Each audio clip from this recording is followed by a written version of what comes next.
there was one thing that our own Father Christmas, my father, taught me concerning the holidays, it was that you must feel the Christmas spirit before you can recreate it all around you. Your expression must be artistic and entirely reflective of your spirit, or it's nothing but consumerism, holding little value to anyone in the end. And since his birthday fell directly on December 25th, we took his philosophizing on the subject of Christmas to be expert-level advice. In turn, he leaned into his own counsel brilliantly, enthusiastically exempling his beliefs with a zealous commitment that couldn't help but overflow onto the generations following his lead. Decking the halls was a bit of a speciality for him, as well as a hair-raising event for our mother, who was less inclined to see his genius from where she stood below him, holding the bulk of the long strands of brilliantly colored lights while he dangled off the rooftop, madly illuminating his vision across the house. His footing edging on perilous so many times that if there had been a stiff glass of eggnog anywhere nearby, our mother would have made an exception to her no wassailing rules for this one night alone. There is no doubt in my mind that if Hibbard Johnson, Thomas Edison's employer and promoter, happened across my father's exuberant use of Christmas lights, he would have been impressed, and undoubtedly would have thanked him profusely for sending his children through college. However, since my father was born nearly a century after the great man's death, they never had the fortune to cross paths, and Johnson had to make his money the hard way. But this innovator was up to the task, pioneering the evolution of the Christmas tree illumination, which in his day required wiring candles to the branches of your tree before lighting them, rather than wrapping the tree in electric lights. Despite being years away from widespread electrification, Edison's partner in the Edison Lamp Company had the spark of an idea, and after placing a tree on a generator-powered turntable in his parlor window facing the street, he then carefully wired 80 light bulbs encased in red, white, and blue, dainty glass eggs, evenly spaced them, and strung them together in his tree, and then promptly called a reporter from the Detroit Post and the Tribune to come out and expound upon his genius. Not unexpectedly, the twinkling light-filled tree in the window drew an admiring and astonished crowd, and each year as the Johnson collection of lights grew, so did the traffic outside his window. From humble beginnings grew a massive market, with more than 150 million light sets purchased yearly to illuminate the December nights. But before anybody was talking about their electric bill going up in the holiday season, there were candles, because nothing says festive like a fire hazard. Smokey would have been outraged. And before anyone wired their tapers to the branches of their trees in a holiday gamble, folks were happily hanging apples, nuts, and candy as decorations on their trees, and hanging greenery throughout their houses for the entirety of the 12-day celebration. Back in 336 AD, Roman Christians who had grown up rooted in the celebration of Saturnalia at the winter equinox each year turned their festivities that winter into a Christmas party, which was a contentious idea for some, and which was settled, for a time, by Pope Gregory the Great, whose hype man was obviously top-notch.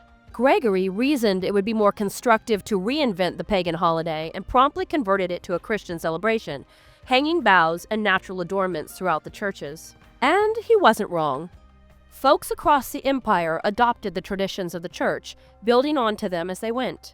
Ivy, holly, and mistletoe joined evergreen boughs as symbolic of the season, as a complete lack of other green options in the dead of winter made them a favorite decoration. After all, anyone could deck their halls now with a few bits of cut greenery for nothing, while in the homes of the aristocracy, rich tapestries were hung, and jewels and golden platters displayed their Christmas spirit. King Henry VIII, whose legendary inability to choose a wife and stick with the decision, loved Christmas so much that he composed a song which began with, "Green groweth the holly, so does the ivy. The winter blasts blow never so high, green groweth the holly." Strangely, this catchy little masterpiece didn't even make it into the top 20 carols, and he was forced to keep his day job as monarch. In the 1600s, the Germans got tired of their naked trees and began adorning their evergreens with candles, small gifts, foods, and sweets, as well as decking their halls. The Puritans in England saw their German neighbors' frivolity and upped them a ban on Christmas festivals altogether, causing riots to break out and stoking the flames of a second civil war in England. But not even a civil war could stop Christmas, which the Puritans would have known if they'd had a copy of The Grinch handy. Unfortunately, they were centuries away from that valuable reference. In 1862, Thomas Oliphant suggested lyrically that everyone deck their halls with boughs of holly. And in 1896, the British magazine, The Lady, agreed with him in no uncertain terms, warning women the land over that any hostess whose decorations were meager at the Christmas time was a disgrace to her family. After being brutally decoration shamed, women across the world found it necessary to up their holiday game immediately. Luckily for them, Germany once again had their back. In Lauscha, Germany, a little town known for its exquisite glassware, Hans Greiner had no money for fresh apples for his Christmas tree. But he did have glass. Or so the rumor goes. Hans had been blowing glass his entire life. In fact, his namesake and a friend, Christopher Mueller, had started their glass-blowing company in 1591. And almost 200 years later, here he was, still at it. On this day in 1847, Hans created wooden molds for apples and nuts and blew his glass into those molds, creating the first Christmas baubles to hang on his tree. His friends loved them, and word spread of his genius decorations, with so many orders flooding in that all the glassblowers in town, working largely in their family businesses, spent 16 hours a day creating unique baubles to hang upon trees for the Christmas holiday. The glass decorations would be blown, and after cooling, the inside would be painted with mercury or lead to give them a sparkling silver shine before hand-painting the outside. By 1870, British consumers were demanding these baubles after an illustration of Queen Victoria's tree was published in a magazine.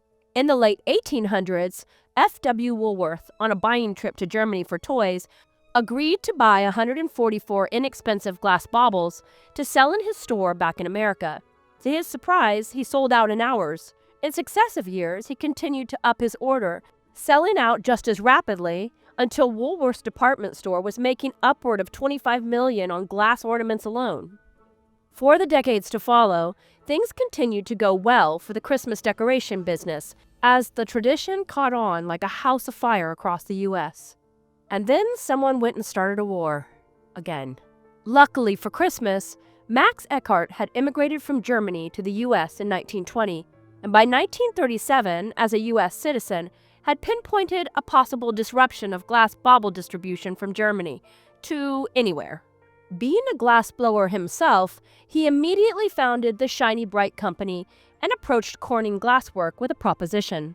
If they would agree to convert a factory from light bulb production to Christmas ornament making, Woolworth had already agreed to make a sizable purchase from them. Apparently, old Max was a gifted communicator, because by the time the war really got rolling, glass baubles were flying off the machines at 2,000 per minute in Corning's Wellsboro, Pennsylvania factory. Christmas trees across the state sighed with relief as they anticipated being able to dress up in their best bit of bauble bling without disruption. While we could go on for hours, I suppose, concerning the history and traditions of dressing up our environments for Christmas, I think we shall just leave it here for now. We hope you enjoyed today's Advent video, and we look forward to seeing you tomorrow. Until then, go fancy up your Christmas to your heart's delight, and we'll see you later.